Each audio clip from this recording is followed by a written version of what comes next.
চলো তোমাদের সাথে একটা গল্প শেয়ার করি। হয়তো গল্পটা অনেকের জানা। দুই কাঠবিড়ালি আর একটা মাছের কথা। জানো, এক জায়গায় একটা বড় আম গাছ ছিল। সেই গাছে থাকতো দুটো কাঠবিড়ালি। একটা খুব চঞ্চল স্বভাবের, সবসময় এদিক ওদিক এদিক ওদিক দৌড়ে বেড়ায়। আর একটা ছিল খুব গম্ভীর, শান্ত, সবকিছু নিয়ম করে করতেই ভালোবাসে। দুজনের স্বভাবই আলাদা, কিন্তু থাকে একই ডালে। একদিন নদীর ধারে তারা দেখলো একটা বড় মাছ জল থেকে মুখ তুলে আসছে তাদেরই দিকে। দেখতে দেখতে মাছটা কাছেই চলে এলো।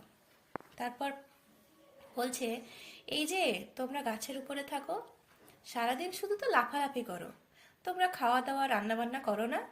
খাও কি, থাকো কোথায়? একসাথে অনেকগুলো প্রশ্ন। বাপরে বাপ! চঞ্চল কাঠবিড়ালি বলল, আরে থামো থামো, এত কথা বললে কি আর একসাথে উত্তর দেওয়া যায় নাকি? আগে তো তোমার নাম ধাম ঠিকানা কিছুই তো জানলাম না।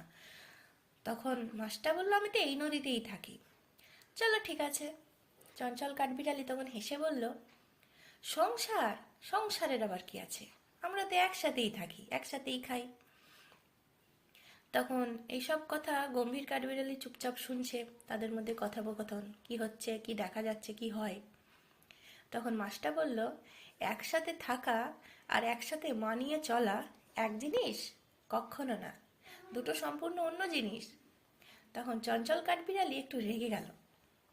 তুমি তো জলের মধ্যে থাকো, তুমি আবার আমাদেরকে শিখাতে আসছো নাকি? তখন মাছটা হাসলো, হেসে বলছে, জল শান্ত থাকলে সবাই ভাসে, জল যদি ঘোলা হয় তখনই বোঝা যায় কে কেমন সাঁতার কাটে, জানো?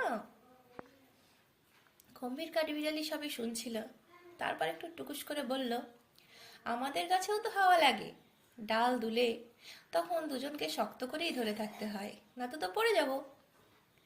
মাছটা বলছে, ঠিক তাই, সংসারে হাওয়া লাগবে, কথা কাটাকাটি হবে, কেউ ভাববে সে ঠিক, কেউ ভাববে তাকে কেউ বোঝে না, কিন্তু ডাল ছিঁড়ে দিলে সব ধপাস করে পড়ে যাবে, তখন আর খুঁজে পাওয়া যাবে না কাউকে। চঞ্চল কাঠবিড়ালিটা একটু ভাবতে বসলো, চুপচাপ ভাবছে। কি ভাবছে সেই জানে। সে বলল, কখনো কখনো মনে হয় আমার লাফিয়ে বেড়ানোটাই ঠিক, কোনো টেনশন নাই, এক ডাল ভেঙে গেলে আরেক ডালে লাফিয়ে চলে যাব। গম্ভীর কাঠবিড়ালি তখন বলল, আরে পাগলি, আর এক ডালে চলে গেলে তো তোমাকে একা থাকতে হবে, আমাকে তো পাবি না। আর আমার মনে হয় তুই না থাকলে গাছটা যেন চুপচাপ হয়ে যেত, গাছের